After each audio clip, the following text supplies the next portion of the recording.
students, today we will be discussing the ideas of Kautilya in comparison to Machiavelli.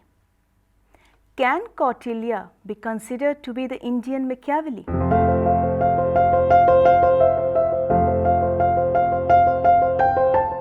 The objective for today's discussion is to give you an understanding of the ideas of these two thinkers, their approaches, and whether similarity of some ideas of these two thinkers can justifiably make Kautilya the Indian Machiavelli.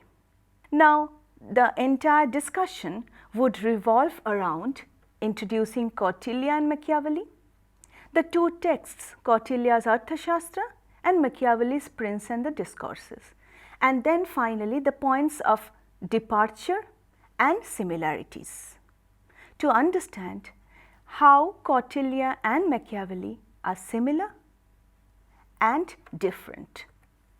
Why a comparison between Kautilya and Machiavelli? Scholars of Hindu political thought have often compared Niccolo Machiavelli with Kautilya. Kautilya has always been portrayed as a political realist par excellence. However, Kautilya equally emphasized on morality and immorality as principles of governance. Those who regard Kautilya as a moralist emphasize his radical differences with Machiavelli, while as a wicked exponent of expediency, he is equated with Machiavelli. Max Weber, in his The Vocation Lectures, suggests Kautilya formulated a truly radical Machiavellianism long before Machiavelli composed any work. In fact, the two thinkers are separated across multiple centuries. Machiavelli has also been compared with Vishnugupta, Kautilya or Chanakya as he is popularly called, who flourished in the Indian kingdom of Magad about 18 centuries before the birth of the Florentine Niccolo Machiavelli. Machiavelli, for some reasons, because of his some views resembling that of Chanakya, is popularly called the European Chanakya.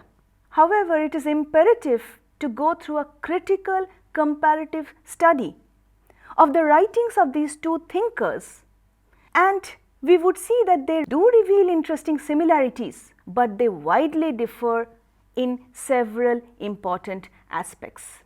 Let us understand the two thinkers and the composition.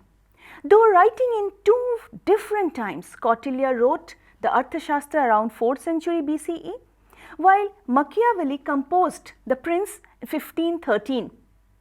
However, despite separated along timelines, the work appeared to be interestingly similar in many respects. The Prince and the Discourses of Machiavelli and the Arthashastra of Kautilya are addressed to a new kind of ruler, while Kautilya addresses it to Chakravartin, Chandragupta Maurya. Machiavelli's Prince is addressed to a new age prince, Lorenzo, the Magnificence, replacing the petty kingdoms of Italy. Machiavelli, just like Kautilya, was an honest and a hard-working individual who wanted the king to have absolute power and rule the kingdom with an ambitious strategy. However, the intended comparison that we are going to do now is not so much about Kautilya and Machiavelli as persons, but about their approach, their vision, their scope, their depth of analysis, and how the times led to the creation and composition of this work.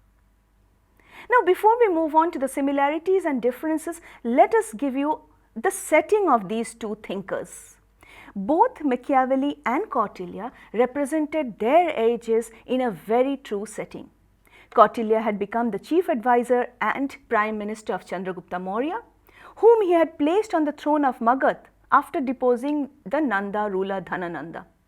He was a brilliant scholar and a true eminent person endowed with marvelous gifts of organization and a keen insight into men's character. Kautilya was a true strategist.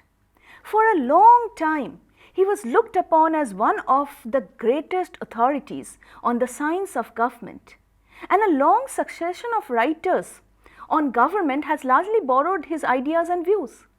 He wrote the Arthashastra as a practical guideline for the king, both for superior and inferior kings.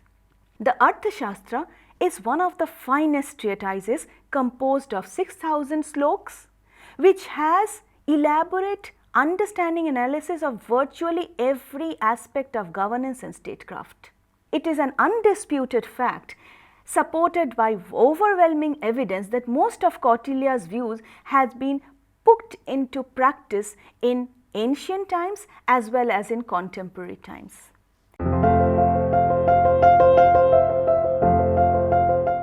Let us now have a glimpse of Niccolo Machiavelli, his ideas.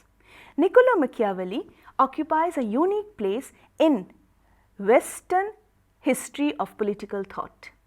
Machiavelli's famous work, The Prince and the Discourses, has been written to a new prince who would be all powerful to unite the petty republics and emerge as Lorenzo, the true emperor.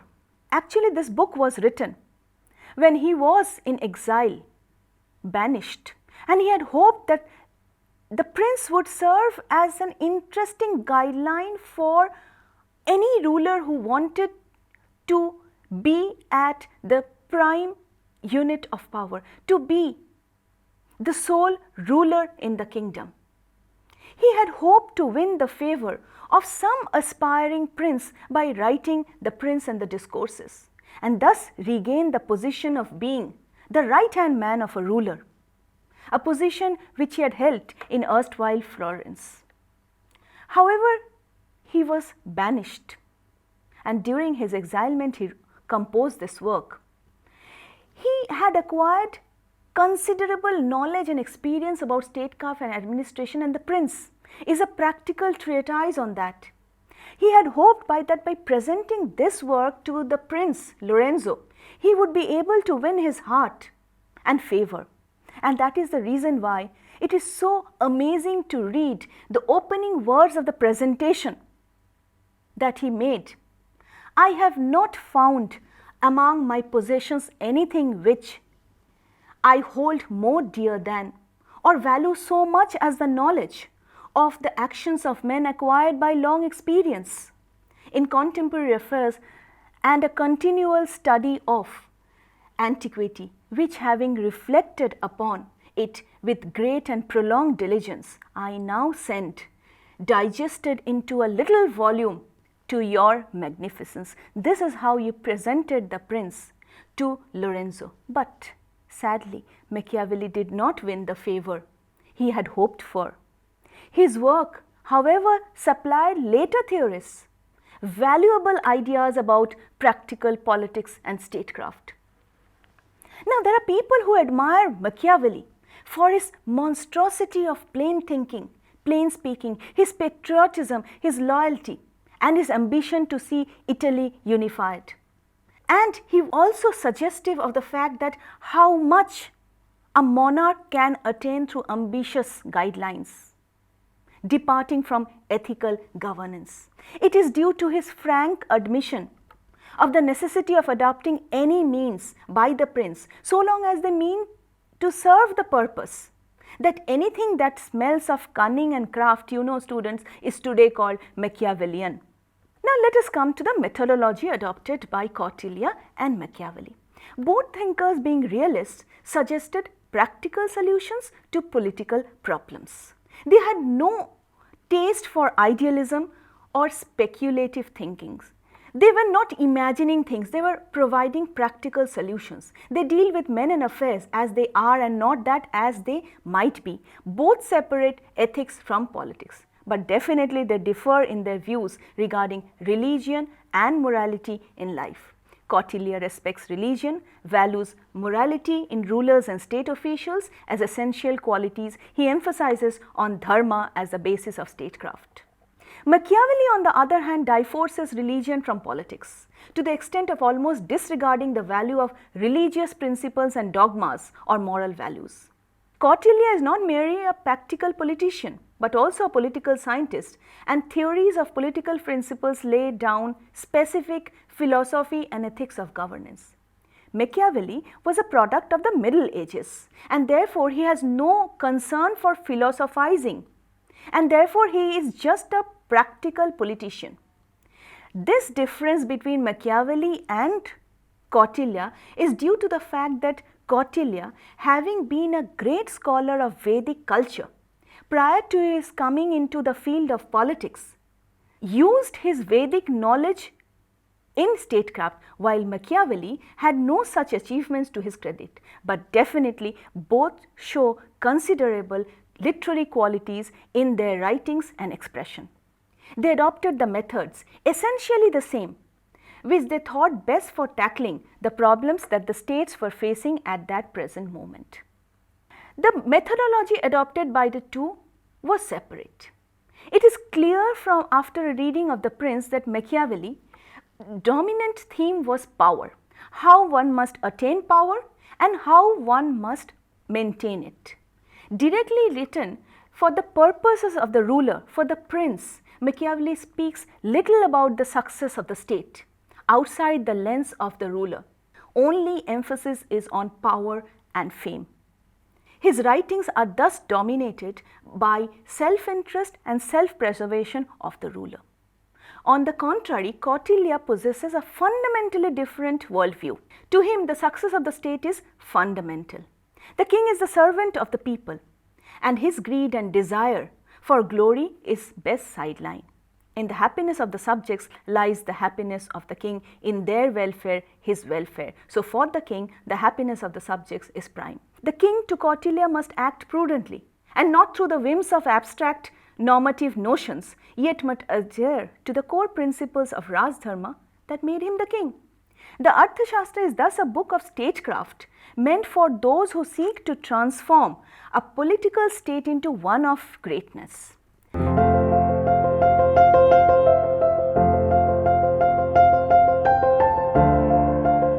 Coming next area is morality and ethics.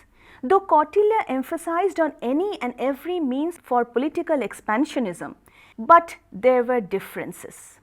For Kautilya, the object of attainment in life was three varga: arth, dharma, kama. And the attainment of the fourth will come from these three, and that is moksha or salvation. And out of these three varga, artha was essential for the success of all. But then neither of these can be detached. And he definitely states that men cannot live happily in society unless he allows others happiness. If people are happy, everyone will be happy. Therefore, he prescribed a high standard of moral life, control of senses, restraint upon the king and the subjects. Thus, Kautilya displayed a fine sense of altruism, rationalism and moral principles. On the other hand, Kautilya had no place for morality or religion. While Kautilya had faith in rigid discipline, control of senses, rulers should possess certain qualities, rulers should be enthusiastic, Machiavelli clearly says that if men were entirely good, the precept of breach of faith would not hold.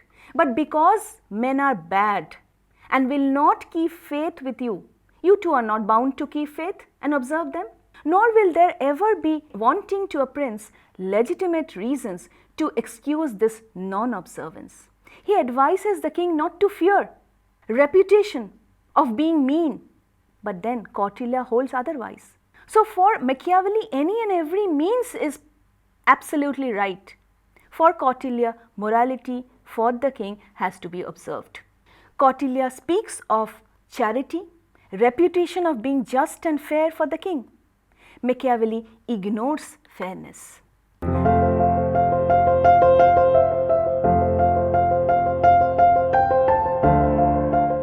Let's come to state and government. Both Kautilya and Machiavelli have similar views regarding the state and government. Both believe in a strong monarchical system of government. Both attach importance to force and its use in keeping law and order in society. Both emphasize on a powerful king as the head of the state.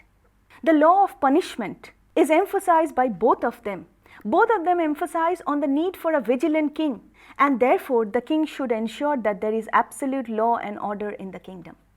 However, there are differences. Kautilya's state was a positive state, where the state was supposed to cater to the needs of the subjects. The king must look upon the subjects and his own children. Machiavelli has a slightly altered approach. He reaches a similar conclusion by stating that excellent emperors do not require armies to defend them, for their defense lay in their habits, the goodwill of the people, and the affection of the Senate. Furthermore, to Machiavelli, the qualities of the king reflect the qualities of the government, as the masses always resemble their ruler. Thus, if the state has to be competent and efficient, all the moving parts must also work in cohesion and unity, beginning with the prince. Kautilya wholeheartedly agreed with this aspect. Both recognize the importance of a good and stable and corruption-free government. For example, the need for anti-corruption measures and a strong state system. Machiavelli also emphasizes the need for keeping the subjects contented, but not so much for any moral reasons, but definitely for maintaining the power of the prince. And that is why he warns the prince against depriving his subjects of their property and wealth. For such forfeitures, according to Machiavelli, are likely to cause hatred among the subjects, which would frustrate them and leading to the disruption and dethronement of the king. This should be avoided, Machiavelli stressed. Machiavelli also emphasized that the only way to establish any kind of order is to found a monarchical system, for where the body of the people is so thoroughly corrupt that the laws are powerless for restraint, it becomes necessary to establish some superior power, which with a royal hand and with absolute full powers may put a curb upon the excessive ambition and corruption of the powerful. So the powerful king is needed for the maintenance of a strong state. With respect to the qualities that a ruler must possess, Machiavelli and Kautilya share similar views. Because both the texts were written during the times of uncertainty, to Machiavelli, it seems that the single greatest quality for the ruler is to swiftly go through a transition between what is traditionally moral, what is immoral, in order to achieve the aims of the state. The ruler must be shrewd, intelligent, alongside prudent as well as rational. To both political thinkers, the strength of character of the king is very, very essential. Indulgence is to be avoided and pleasures to be moderated. Traits such as excessive drinking, gambling are considered to be terrible character, as it signifies inherent weakness and incompetence. To Kautilya, a righteous king should follow Raj Dharma, must be largely dispassionate towards the results, should neither be elated by success nor frustrated by failure. The same goes for Machiavelli, who considers a calm and a rational ruler to be an ideal, because emotion and over-engagement clouds right thinking. To Machiavelli, the king has two ways of fighting, one by law and the other by force. But because the first is not sufficient, the second one has to be used. The moot point is that, Machiavelli stresses, a prudent prince hold what is right when he can, but know how to do wrong when he must. Therefore, the king should have the right balance of judgment. Machiavelli also states, the king should be more feared than loved. The king must be a fox to recognize the traps and a lion to frighten the wolves. So these qualities are essential in a prudent prince.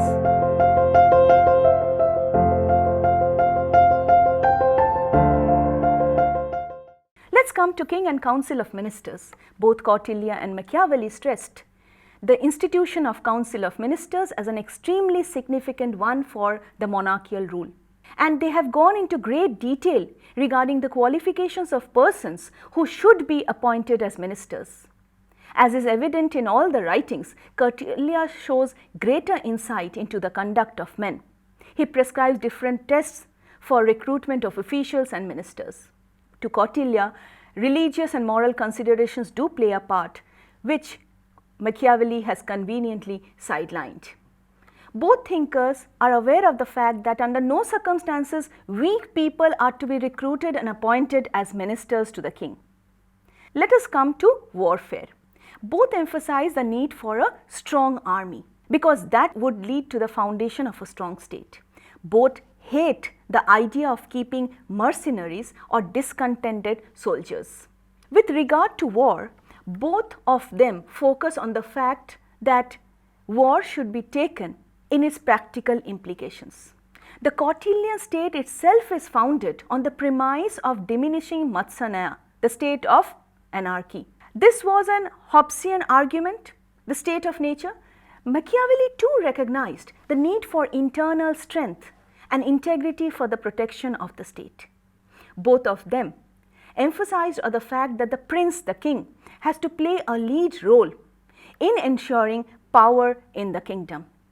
Both agree that war is a wasteful expenditure unless victory is assured. Both agree over transient and purely utilitarian nature of allies and enemies. Both accept the fact that the concept of friends and alliances are dynamic and keep changing. Today's friends can be tomorrow's enemy. Although Machiavelli focuses unambiguously on the reunification of Italy, he has no argument about further conquest, given the state can fiscally and structurally manage it. To Kautilya, on the other hand, it was only the unification of the Indian subcontinent, which was the ruler's Rajdharma. Kautilya preaches about complete conquest and annexation. In fact, Kautilya's Mandala theory is the blueprint for international expansionism. How is Kautilya unique and different? Why can't we call him India's Machiavelli? Kautilya has a fundamentally different worldview. To him, the success of the state is fundamental. The king is the servant of the people. His greed and desire for glory should be sidelined, and because it is detrimental to the interest of the empire. He must act prudently and not through whims and fancies of abstract normative notions, or the king cannot be emotional. The core principles of Rajdharma has to be followed. The Arthashastra is thus a book of statecraft meant for those who want to transform a political state into one of greatness. Chanakya's work has sparked as much controversy regarding principles to be followed when the king can sacrifice principles for expansionism like the prince. But Chanakya or Kautilya can be seen as a soulless materialistic only when he uses principles which go in favor of the kingdom, when he wants to achieve an end. He is an enlightened pragmatist who recognizes that one must sometimes engage in distasteful acts. He accepts the fact that at times certain kinds of unethical acts may be permitted, but that should not become the rule. Arthashastra had led to the establishment of the foundation of a strong state.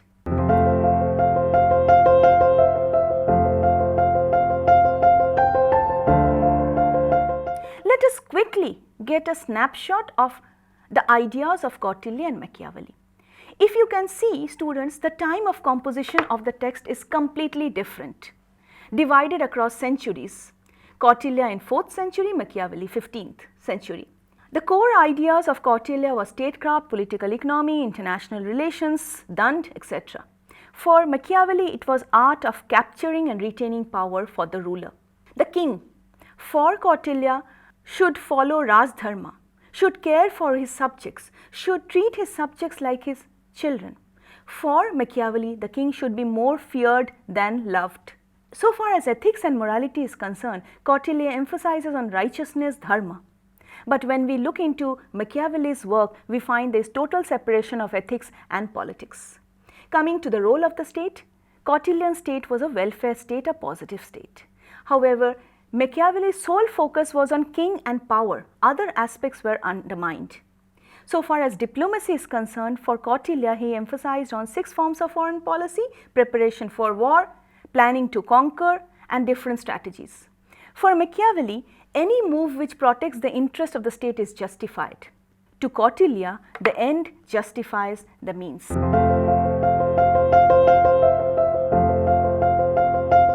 What can be deduced from the entire analysis?